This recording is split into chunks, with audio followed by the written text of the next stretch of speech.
La ville de Dubaï, aux Émirats Arabes Unis, a abrité du 8 au 19 septembre 2025 le 28e congrès de l'Union postale universelle, UPU, auquel 157 pays membres ont pris part.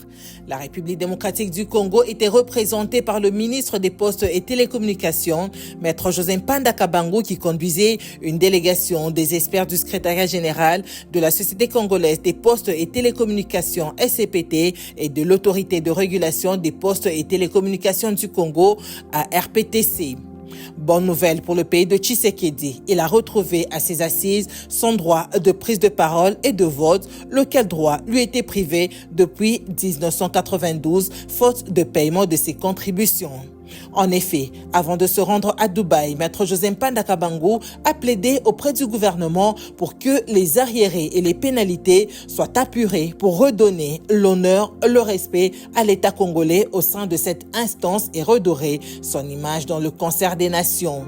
Demande acceptée par le président de la République Félix-Antoine Tshisekedi qui a ordonné le décaissement des fonds, geste salué par le ministre José Mpanda dans son allocution parmi les 13 pays programmés par l'Assemblée pour un mot de politique générale. La République démocratique du Congo se félicite d'avoir repris ses droits de vote et de parole grâce au leadership du président de la République, son Excellence Félix-Antoine Tshisekedi Tshilombo, qui a une vision d'ouverture et a tenu, malgré l'agression rwandaise dénoncée par le Conseil de sécurité des Nations Unies, à honorer les engagements financiers vis-à-vis de l'Union postale universelle.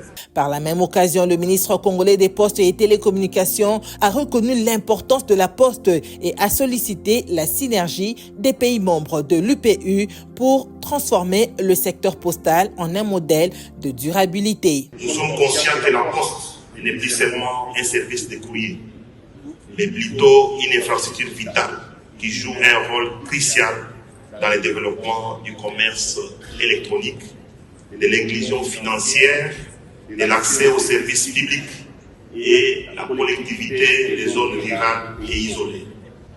Ce 28e congrès est une opportunité précieuse pour valider nos stratégies et partager nos expériences.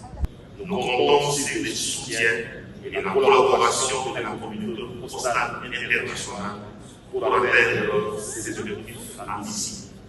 Ensemble, nous avons transformé le secteur postal en un modèle de durabilité, contribuant activement à l'atteinte des objectifs de l'accord de Paris et à la construction d'un avenir plus résilient pour tous. À ces assises, non seulement que le ministre José Mpanda Kabangu a eu droit à la parole et au vote, mais aussi il a signé les actes du Congrès. Ce qui mérite beaucoup ses éloges envers le président de la République qui a réactivé la diplomatie congolaise et a ragaillardi son pays dans cette institution 30 ans d'inéligibilité après. Nous principalement réservé les engrais. Félix-Antoine Tshisekedi Tshilombo, des remerciements plus sincères à son autorité, puisque c'est depuis 1992 que la République du Congo, face à la poste qui est un secteur vital pour la République, on n'a jamais ni voté, ni non plus pris la parole. Aussitôt qu'on est venu à ces ministères, nous avons posé des problèmes auprès de l'autorité secrète, du président de la République. Il a aussitôt réagi pour payer tout ce qu'on a comme cotisation, pénalité. Et cela, ça nous a permis de prendre la parole à ce jour au niveau de cette instance mondiale. Le 28e congrès de l'UPU a été aussi l'occasion pour le ministre José Mpanda d'échanger avec M. Moyo Sifondu Chief, le secrétaire général de l'Union panafricaine des postes UPAP.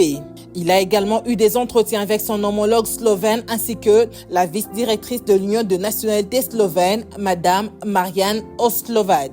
Rappelons que la régularisation des cotisations auprès de l'IPU a été l'un des desiderata de l'administration des PTNTIC présenté par le secrétaire général Aurélien Kambansunda au ministre José Mpanda lors de la toute première réunion de prise de contact le 19 août 2025 entre ce dernier et les directeurs des postes et télécommunications. Le rapatriement du siège de l'Union africaine des télécommunications UAT à Kinshasa et la création de la banque postale restent encore le défi à relever par Maître José Mpanda Kabangu après cette victoire de reprise de parole par la RDC et de son droit de vote au sein de l'Union postale universelle.